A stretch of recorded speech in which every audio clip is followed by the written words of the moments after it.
Good morning students. मैं अबरार अली आपको 8th class में साइंस पढ़ा रहा हूँ। इससे पहले हमने फर्स्ट चैप्टर कंप्लीट कर लिया था और सेकंड चैप्टर की रीडिंग कंप्लीट होने के बाद में इसको जब हम समझ लेंगे उसके बाद में फिर हम स्टार्ट करेंगे अपने फर्स्ट चैप्टर की एक्सरसाइज। तो पहले हम फर्स्ट और सेकंड चैप्टर दोनों समझ लेते हैं। फर्स्ट चैप्टर हमने समझ लिया था, अब हम सेकंड चैप्टर को समझ रहे हैं। ठीक है, तो जब सेकंड चैप्टर हमारा फिनिश हो जाएगा इसके बाद में फिर हम स्टार्ट करेंगे अपने फर्स्ट चैप्टर की एक्सरसाइज और सेकंड चैप्टर की एक्सरसाइज। दोनों ही एक चैप्टर की एक्सरसाइज हम साइमल्टेनियसली वन बाय वन समझ लेंगे।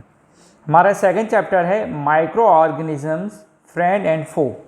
ओके, मीन्स हम ये बोल सकते हैं माइक्रो ऑर्गेनिजम्स फ्रेंड भी हैं और एनिमी भी हैं। फो मीन्स एनिमी, दुश्मन, शत्रु, कुछ भी समझ सकते हैं आप। तो ये हमारे चैप्टर का नाम है। मतलब चैप्टर के नाम से ही पता पड़ रहा है कि हमको इसमें एक्चुअली पढ़ना क्या होगा। हमको कुछ ऐसे माइक्रो ऑर्गेनिज्म के बारे में पढ़ना है जो हमारे फ्रेंड हैं। फ्रेंड मतलब जो हमारे लिए बहुत ज़्यादा यूज़फुल हैं, उनकी जो डिफरेंट एक्टिविटीज़ हैं वो ह्यूमन वेलफेयर के काम आती हैं। ठीक है, और कुछ माइक्रो ऑर्गेनिज्म ऐसे हैं जो फो हैं, मतलब वो हमारे क्या है, दुश्मन। दुश्मन से मतलब है उनकी जो कुछ एक्टिविटीज़ होंगी वो एक्टिविटी ह्यूमंस के लिए हार्मफुल हैं। जैसे some are causes to different type of disease या कुछ और। ठीक है, मीन्स ह्यूमन वेलफेयर के काम में नहीं आती होंगी एक्टिविटी उनकी। ठीक है, तो जिनकी एक्टिविटी ह्यूमन वेलफेयर के काम में आती है वो हमारे फ्रेंड कहलाएंगे, और जिनकी एक्टिविटीज़ ह्यूमंस के काम में नहीं आती या ह्यूमंस को या किसी और ऑर्गेनिज्म को डिजीज़ हो जाती है वो फो की कैटेगरी में आएंगे। ठीक है, तो ये हमारा चैप्टर है माइक्रो ऑर्गेनिज्म फ्रेंड एंड फो।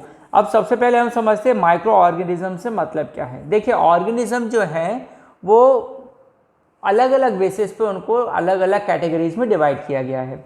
जैसे कुछ ऑर्गेनिज्म तो ऐसे होते हैं जो यूनिसेलुलर होते हैं, मतलब एक ही सेल से बने होते हैं। कुछ ऐसे होते हैं जिनकी बॉडी बनाने में बहुत सारी सेल्स वर्क करती हैं। तो जो एक सेल से बने होते हैं वो यूनिसेलुलर, और जो बहुत सारी सेल से बने होते हैं वो मल्टी सेलुलर। अब जो यूनिसेलुलर होते हैं वो, अब आप खुद ही सोचिए, एक सेल, सिंगल सेल, कितनी सेल हैं, ओनली वन सेल। ठीक है, अब एक सेल से अगर कोई बना हुआ है तो ये सेल क्या हमको दिख सकती है? कुछ सेल्स हम देख सकते हैं लेकिन सारी सेल्स हम नहीं देख सकते। ठीक है, तो कुछ ऑर्गेनिजम्स ऐसे हैं जिनको हम अपनी नेकेड आई से नहीं देख सकते। देखिए, फर्स्ट पैराग्राफ में लिखा हुआ है, you have to ever seen kinds of plant and animals, however there are other living organisms around us which we normally can not see, जिनको हम जनरली नहीं देख सकते। अब कैन नॉट सी से मतलब है, एक वर्ड और मैं ऐड कर देता हूँ यहाँ पर, we can not see with our naked eye. हम बिना किसी और दूसरे इंस्ट्रूमेंट का यूज़ किए अपनी नेकेड आई से उनको नहीं देख सकते। तो जिनको हम देख ही नहीं सकते हैं अपनी नेकेड आई से, उनको हम क्या बोलते हैं? उनको बोलते हैं these are called micro organisms और माइक्रोब्स। हम माइक्रो ऑर्गेनिज्म पूरा भी बोल सकते हैं और माइक्रोब्स भी बोल सकते हैं। फॉर एग्जाम्पल, अब कुछ एग्जाम्पल हैं। You might have observe that during the rainy season moist bread gets spoiled and its surface gets covered with grayish white patches। अब आपने देखा ब्रेड के ऊपर जो ग्रे वाइट कलर के स्पॉट दिखने लगते हैं हमको, और धब्बे से दिखने लगते हैं, पेचेस दिखने लगते हैं, वो क्या होता है? वो माइक्रो ऑर्गेनिज्म होता है, वो फंगस होती है। ठीक है, वैसे तो हमको नहीं दिखती लेकिन रेनी सीजन में जल्दी दिखाई देती है क्योंकि वो वहाँ पर मॉइस्चर ज़्यादा होता है रेनी सीजन में।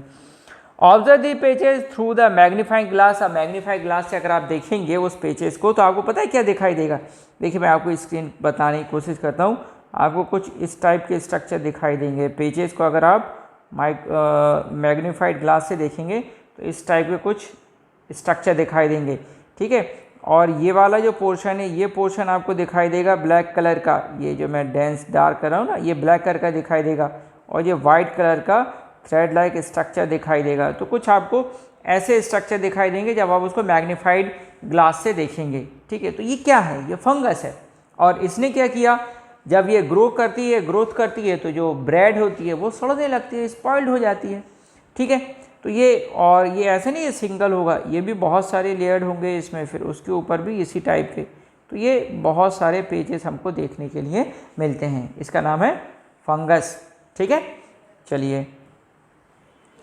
तो ये जो माइक्रो ऑर्गेनिजम्स होते हैं ये जनरली हमको नेकेड आई से दिखाई नहीं देते हैं, लेकिन अगर हम मैग्नीफाइड ग्लास, अब मैग्नीफाइड ग्लास की जगह हम किसका यूज़ करते हैं, हम यूज़ करते हैं एक और इंस्ट्रूमेंट का, उसका नाम है माइक्रोस्कोप। एक्चुअली इनको देखने के लिए हमको माइक्रोस्कोप का यूज़ करना पड़ता है। जब हम माइक्रोस्कोप का यूज़ करते हैं तब हम इनको इजीली देख पाते हैं। अगर हम माइक्रोस्कोप का यूज़ नहीं करेंगे तो हम इनको नहीं देख सकते। हमारे जो स्कूल है इसकी साइंस लैब में आपका माइक्रोस्कोप रखा हुआ है, और दो डिफरेंट टाइप के माइक्रोस्कोप रखे हुए हैं। एक डिसेक्टिव माइक्रोस्कोप रखा हुआ है और दूसरा कंपाउंड माइक्रोस्कोप रखा हुआ है। दोनों अवेलेबल हैं। आप अपने साइंस टीचर के साथ में वहाँ पर विज़िट कर सकते हैं लाइब्रेरी को, लैब को, और लैब में आपको माइक्रोस्कोप देखने के लिए मिल जाएगा। ठीक है, चलिए आगे चलते हैं। फिर micro organisms, activity number 2.1, collect some moist soil from the field in a beaker and add water to it. After the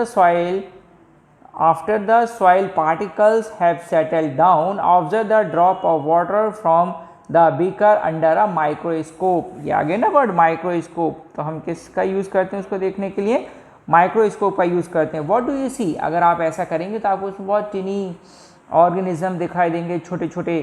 ठीक है, जो केवल आपको माइक्रोस्कोप में देखने पर ही दिखेंगे, अदरवाइज हमको दिखाई नहीं देते हैं। ठीक है, फिर एक्टिविटी 2 क्या है, take a few drop of water from a pond. अब पॉन्ड से भी आप पानी लेकर आ सकते हैं।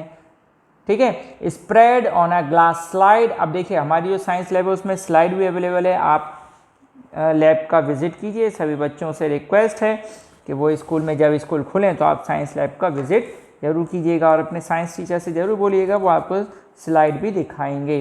नहीं तो 9th क्लास में तो फिर सारे जो लैब इक्विपमेंट्स है वो दिखाई जाते ही हैं। And observe through a microscope, और माइक्रोस्कोप से देखेंगे आप। अब माइक्रोस्कोप से देखने के लिए जब हम देखते हैं तो हमको बहुत सारे डिफरेंट टाइप के माइक्रो ऑर्गेनिज्म दिखाई देते हैं।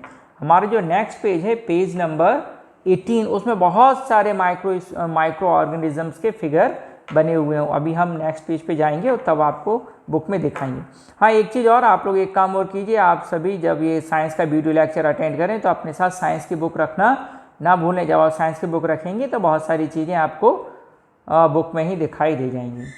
ठीक है, तो अब ये जब हमारा क्लियर हो जाता है कि माइक्रो ऑर्गेनिज्म क्या होते हैं, तब हम आगे चलते हैं इनके क्लासिफिकेशन पर। ठीक है, तो याद रखिए माइक्रो ऑर्गेनिजम्स को और किस नाम से जानते हैं, माइक्रो ऑर्गेनिजम्स को हम जानते हैं माइक्रोब्स के नाम से, और माइक्रो ऑर्गेनिज्म को हम विदाउट माइक्रोस्कोप नहीं देख सकते। We are unable to see these organisms with our naked eye, हम उसको देख ही नहीं सकते। देखने के लिए क्या यूज़ करना पड़ेगा, माइक्रोस्कोप। और अगर आपको माइक्रो ऑर्गेनिज्म देखना है तो क्या कर सकते हैं, हम सॉइल को कलेक्ट कर सकते हैं, फील्ड से, ग्राउंड से, पार्क से। ठीक है, और क्या कर सकते हैं, हम पॉन्ड वाटर का यूज़ कर सकते हैं। ठीक है, और उसको स्लाइड के ऊपर जब हम देखेंगे तो हमको वो दिखाई दे जाएंगे माइक्रो ऑर्गेनिजम्स। अब देखिए जो माइक्रो ऑर्गेनिजम्स हैं उनको क्लासिफाई किया गया है। Micro organisms are classify into 4 major group. अभी मैं आपसे पूछूं बेटा माइक्रोइज्म कितने टाइप के हैं, तो जनरली हम इससे पहले इतना डीप स्टडी करते नहीं है 7th क्लास तक। ठीक है, सिर्फ हमको ये पता होता है माइक्रोइज्म, सिंगल सेल एनिमल और ऑर्गेनिज्म और मल्टी सेलुलर ऑर्गेनिज्म। ठीक है, अब हमको ज़्यादा डिटेल पढ़ना है। ठीक है, तो याद रखिए माइक्रो ऑर्गेनिज्म की कितनी कैटेगरी है, 4। कौन कौन सी है, bacteria number 1, fungi number 2, protozoa number 3 and algae number 4। ये क्वेश्चन भी है बुक में इसी चैप्टर में कि जो माइक्रो ऑर्गेनिजम्स हैं उनको कितनी क्लासेस में डिवाइड किया गया है, तो याद रखिए 4। कौन कौन से, bacteria, fungi, protozoa and algae. और देखिए उसका आंसर, उस क्वेश्चन का आंसर ये रहा, ये जो डार्क ब्लैक कलर में दिख रहा है ना आपको, bacteria, fungi, protozoa and algae. ठीक है, अब आपके माइंड में क्वेश्चन आ सकता है वायरस भी तो होता है, तो वायरस माइक्रो ऑर्गेनिज्म नहीं होता। उसका रीज़न है, क्या रीज़न है, देखिए जो लिविंग ऑर्गेनिजम्स होते हैं उनकी कुछ बेसिक प्रॉपर्टीज़ होती हैं। क्या प्रॉपर्टीज़ होती हैं, दे कैन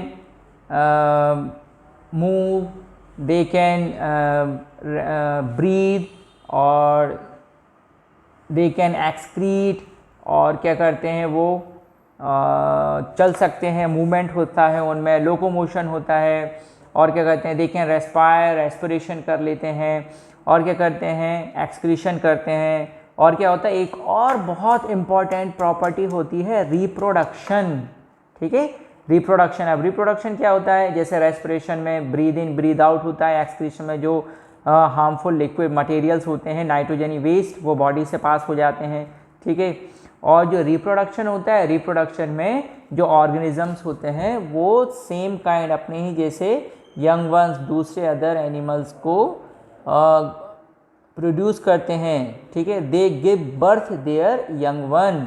ओके, तो जो एनिमल्स होते हैं या ऑर्गेनिजम्स होते हैं रिप्रोडक्शन में वो क्या करते हैं, वो अपने किड्स जो उनके बच्चे होते हैं उनको वो जन्म देते हैं। ठीक है, तो जो वायरस होते हैं, वायरस क्या करते हैं, ये अपने आप रिप्रोडक्शन नहीं कर सकते। ये रिप्रोडक्शन करने के लिए किसी सेल के ऊपर डिपेंड होते हैं। जब कोई सेल के कांटेक्ट में ये आते हैं तो उस सेल के थ्रू ये रिप्रोडक्शन को परफॉर्म कर पाते हैं, इटसेल्फ ये रिप्रोडक्शन नहीं कर सकते। इसलिए जो वायरसेस होते हैं उनको माइक्रो ऑर्गेनिज्म नहीं माना जाता। हालांकि वो इतने छोटे होते हैं कि हम उनको माइक्रोस्कोप से ही देख सकते हैं, लेकिन वो क्योंकि रिप्रोडक्शन अदर ऑर्गेनिज्म में करते हैं। अब ये जो ऑर्गेनिज्म है ये बैक्टीरिया हो सकता है, प्लांट हो सकता है, या एनिमल हो सकता है। ठीक है, याद रखिएगा। तो viruses are also microscopic but are different from other micro organisms. They however reproduce only inside the cell of the host organism, which may be bacterium, plant or animal. Some of the viruses are shown in figure 2.5. okay, तो ये कुछ viruses हैं जो हम figure 2.5 में देखेंगे। Common elements like cold, influenza, flu and most cough are cause by viruses. कुछ common disease ऐसी होती हैं जो वायरसेस से होती हैं, जैसे कोल्ड, सर्दी लगती है ना, जुकाम हो जाता है, इन्फ्लुएंजा, ठीक है, और कफ, ये किससे होते हैं, ये वायरसेस से होने वाली डिजीज़ हैं। कुछ सीवियर डिजीज़ भी हैं, सीरियस डिजीज़ हैं, जैसे पोलियो, चिकन पॉक्स, ये भी वायरसेस से होती हैं। ठीक है, disease like dysentery and malaria caused by protozoa. Malaria किससे होता है, प्रोटोजोआ से होता है। Where typhoid and tuberculosis are caused by bacteria. ठीक है, टाइफाइड जो होता है और जो टीबी, ट्यूबरकुलोसिस को और क्या बोलते हैं हम, टीबी, ये किससे होता है, बैक्टीरिया से होता है। ठीक है, अब देखिए आपने क्या 6th और 7th क्लास में थोड़ा सा कुछ माइक्रो ऑर्गेनिजम्स के बारे में पढ़ा है। तो जिन माइक्रो ऑर्गेनिजम्स के बारे में पढ़ा है, देखिए हम उसको पेज नंबर 18 पर आ जाइए मेरे साथ आप भी, और वहाँ हम जिनको हमने पढ़ा है अब उनके हम स्ट्रक्चर देखते हैं। पेज नंबर 18 पे लीजिए, मैं तो आ गया पेज नंबर 18 पे, आप लोग भी आ जाइए जल्दी से। अब देखिए हम 6th और 7th क्लास में बैक्टीरिया के बारे में पढ़ते हैं कि बैक्टीरिया होता है। अब ये बैक्टीरिया दिखता कैसा है, तो देखिए मैं आपको इमेज को बड़ा करके बताता हूँ। ये कुछ बैक्टीरियाज हैं, ये रहा बैक्टीरिया। ठीक है, ये बैक्टीरिया का फिगर है। ठीक है, ये बैक्टीरिया है, ये सब बैक्टीरियाज हैं, ये बैक्टीरिया हैं, ये बैक्टीरिया हैं। अगर हम माइक्रोस्कोप में देखते हैं तो इस टाइप के दिखाई देते हैं। ठीक है, अब ये क्वेश्चन आता है क्या बस यही माइक्रो ऑर्गेनिज्म होते हैं या और भी माइक्रो ऑर्गेनिज्म होते हैं, तो याद रखिए ये मैंने जो बड़ा किया है ये भी एक सिंगल सेल माइक्रो ऑर्गेनिज्म है। क्या नाम है इसका, क्लेमाइडोमोनास। एग्जाम में एक्चुअली कुछ क्वेश्चन पूछे जाते हैं, उनमें पूछा जाता है name 2 micro organisms, name 3 micro organisms, name 1 single cell organism. तो याद रखिए ये क्लेमाइडोमोनास है, ये भी सिंगल सेल होता है। और ये क्या होता है, ये प्लांट होता है। ठीक है, प्लांट एल्गी में आता है ये। ठीक है, तो चलिए फिर कुछ और भी माइक्रो ऑर्गेनिजम्स होते हैं, जैसे ये स्पायरोगायरा, ये आप देख रहे हैं, ये स्ट्रक्चर मैंने स्पायरोगायरा का हाईलाइट किया। ठीक है, तो ये स्पायरोगायरा ये भी माइक्रो ऑर्गेनिज्म है, इसको भी देखने के लिए हमको माइक्रोस्कोप की ज़रूरत पड़ती है। फिर कुछ एनिमल होते हैं, एनिमल लाइक अमीबा, ये अमीबा का स्ट्रक्चर देख रहे हैं आप। ठीक है, आपने 6th और 7th क्लास में भी पढ़ा हुआ है। इसका जो शेप होता है वो डेफिनेट नहीं होता है, किसी भी शेप का हो सकता है, ऐसा भी बना सकते हैं आप अमीबा को। ठीक है, या ऐसा भी कुछ बना सकते हैं, ये भी अमीबा कहलाएगा। ठीक है। सबसे इजी फिगर जो होता है ये होता है माइक्रो ऑर्गेनिज्म में अमीबा का। एग्जाम में पूछा जाता है draw level diagram of amoeba, तो अमीबा का डायग्राम हम बना सकते हैं बहुत इजीली, ठीक है। फिर एक और माइक्रो ऑर्गेनिज्म है, ये है पैरामीशियम। देख रहे हैं आप, ये पैरामीशियम का फिगर दिख रहा है आपको, ये पैरामीशियम, ठीक है। तो ये इसका देखिए फिगर कैसा है, आपने स्लीपर देखी होगी, स्लीपर जैसा होता है ये, ठीक है। ये टोज वाला एरिया होता है स्लीपर का, है ना, और ये हील वाला। ये मैं आपको याद रखने के लिए बता रहा हूँ कि जब डायग्राम बनाने के लिए आए तो आपको ज़्यादा कन्फ्यूज़न ना हो, ठीक है। तो ये पैरामीशियम है, इस तरह का दिखता है, ठीक है। और भी माइक्रो ऑर्गेनिज्म है, ठीक है। अब देखिए जो ब्रेड के ऊपर जो मोल्ड लग जाती है, जो अभी मैंने आपको डायग्राम बना के बताया था, ठीक है, वो ये रही ब्रेड मोल्ड, ठीक है। तो अब ये जो देख रहे हैं आप, ये हेड ये ब्लैक कलर का दिखता है और ये इसका स्टॉक ये वाइट कलर का दिखता है ये, ठीक है। ब्रेड के ऊपर लग जाती है ये फफूंद, इसलिए इसको ब्रेड मोल्ड कहते हैं, ठीक है। कुछ और माइक्रो ऑर्गेनिज्म है जैसे ये पेनिसिलियम। अब ये पेनिसिलियम क्या है, ये है फंगस, फंजाई, ये पेनिसिलियम है, ये भी माइक्रो ऑर्गेनिज्म है, ठीक है। एक और माइक्रो ऑर्गेनिज्म है, ये है एस्परजिलस, ये भी फंजाई है, ठीक है। तो एस्परजिलस भी माइक्रो ऑर्गेनिज्म होते हैं। तो माइक्रो ऑर्गेनिज्म की हमने कितनी कैटेगरी बताई, हमने बताया micro organism are classified into 4 major group, bacteria, fungi, protozoa and algae, ठीक है। अब देखिए वायरस भी माइक्रो ऑर्गेनिज्म जैसे ही होते हैं, मतलब उनको हम माइक्रोस्कोप के थ्रू देख तो सकते हैं लेकिन वो माइक्रो ऑर्गेनिज्म नहीं होते। रीज़न मैंने आपको बता दिया क्यों नहीं होते, क्योंकि वो रिप्रोडक्शन अपने आप नहीं कर सकते, ठीक है ना। उनको रिप्रोडक्शन करने के लिए किसी अदर ऑर्गेनिज्म की ज़रूरत होती है। अब देखिए जो माइक्रो ऑर्गेनिज्म आप यहाँ फिगर में देख रहे हैं, ये है वायरस, 2 वायरस हैं, ये एक वायरस है और ये दूसरा वायरस है, ठीक है। अब ये वाला जो वायरस आप देख रहे हैं, इस वायरस का नाम है बैक्टीरियोफेज, ठीक है। ये वाला बैक्टीरियोफेज, ठीक है, ये बैक्टीरियोफेज होता है। तो याद रखिए अभी हमने किसके देखे थे, अभी इससे पहले हमने देखे थे माइक्रो ऑर्गेनिज्म में किसको देखा था, बैक्टीरिया को देखा था और फंजाई को देखा था और प्रोटोजोआ को देखा था, ठीक है, एल्गी देखा था। अब ये क्या है, ये है वायरस का डायग्राम, ठीक है। तो आपने वायरस भी देख लिया और दूसरे ऑर्गेनिज्म भी देख लिए, ठीक है। तो याद रखिए, फिर बताऊंगा मैं कितनी कैटेगरी होती हैं, कितने ग्रुप होते हैं माइक्रो ऑर्गेनिज्म के, 4। कौन कौन से होते हैं वो ग्रुप हैं, बैक्टीरिया, फंजाई, प्रोटोजोआ और एल्गी। बैक्टीरिया, फंजाई, प्रोटोजोआ और एल्गी, ये 4 ग्रुप होते हैं। और ये जो अभी स्क्रीन पे आप देख रहे हैं ये क्या है, ये वायरस है और वायरस को माइक्रो ऑर्गेनिजम्स में इंक्लूड नहीं करते। These are not micro organisms, ठीक है। चलिए आगे चलते हैं, हम अपने चैप्टर में आगे बढ़ते हैं। अब क्वेश्चन आता है where do micro organisms live. अब माइक्रो ऑर्गेनिज्म कहाँ पर मिलेंगे, कहाँ रहते हैं। तो याद रखिए जो माइक्रो ऑर्गेनिज्म है वो कहीं पर भी मिल जाएंगे, हर जगह मिल जाएंगे। किसी भी रूम को आप कितना भी क्लीन कर लीजिए, कितना भी साफ कर लीजिए, वहाँ मिल जाएंगे। हमारे माउथ में बैक्टीरिया होते हैं, हमारी इंटेस्टाइन में बैक्टीरिया होते हैं, ठीक है। और एयर में भी बैक्टीरिया और माइक्रो ऑर्गेनिजम्स होते हैं, वाटर में माइक्रो ऑर्गेनिजम्स होते हैं, हर जगह होते हैं। लेकिन कुछ माइक्रो ऑर्गेनिजम्स हमारे लिए हेल्पफुल होते हैं, उनको हम फ्रेंड बोलते हैं, और कुछ माइक्रो ऑर्गेनिज्म हमारे लिए हार्मफुल होते हैं, उनको फो बोलते हैं। तो पैराग्राफ में क्या है, micro organisms may be single cell like bacteria, some algae and protozoa, और multicellular such as algae and fungi. They lived in all type of environment ranging from ice cold climate to hot springs and desert to marshy land. They are also found inside the bodies of the animal including humans. Some microorganisms grow on other organisms while other exist freely. देखा आपने, micro organisms हर जगह पर हैं। आप कोई भी ऐसी जगह नहीं है जहाँ पर माइक्रो ऑर्गेनिजम्स नहीं रहते, हर जगह पर माइक्रो ऑर्गेनिजम्स रहते हैं, ठीक है। माइक्रो ऑर्गेनिजम्स एंड अस। अब माइक्रो ऑर्गेनिजम्स और हम किस तरह सर्वाइव करते हैं, कैसे रहते हैं हम लोग साथ में। So paragraph number 2.3, micro organisms play an important role in our lifes. बहुत इम्पॉर्टेंट रोल है माइक्रो ऑर्गेनिजम्स का हमारी लाइफ में। Some of them are beneficial, means ये हमारे लिए हेल्पफुल होते हैं in many ways, where some others are harmful and cause disease, और कुछ हार्मफुल होते हैं जो हमको डिजीज़ देते हैं। Let us study about them in detail.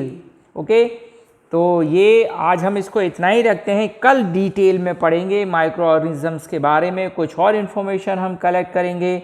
आज हमने जाना कि माइक्रो ऑर्गेनिजम्स क्या होते हैं, किन्हें माइक्रो ऑर्गेनिजम्स कहा जाता है। अगर हमको लैब में स्टडी करना हो माइक्रो ऑर्गेनिजम्स की तो हम कहाँ से उनको कलेक्ट कर सकते हैं। और हमने जाना कि माइक्रो ऑर्गेनिजम्स को कितने क्लासेस में डिवाइड किया गया है, और वायरसेस को माइक्रो ऑर्गेनिजम्स क्यों नहीं कहते, ठीक है। और माइक्रो ऑर्गेनिजम्स के स्ट्रक्चर क्या क्या हैं, हमने स्ट्रक्चर भी देखे पेज नंबर 18 बुक में से। और हमने ये जाना कि माइक्रो ऑर्गेनिजम्स कहाँ कहाँ पर रहते हैं, और हमने ये जाना कि माइक्रो ऑर्गेनिजम्स जो हैं वो हमारे साथ किस तरह का बिहेवियर करते हैं। Means some are friend to us and some are foe to us. अब इसके आगे हम नेक्स्ट वीडियो लेक्चर में समझने की कोशिश करते हैं। तब तक के लिए टिल देन बाय।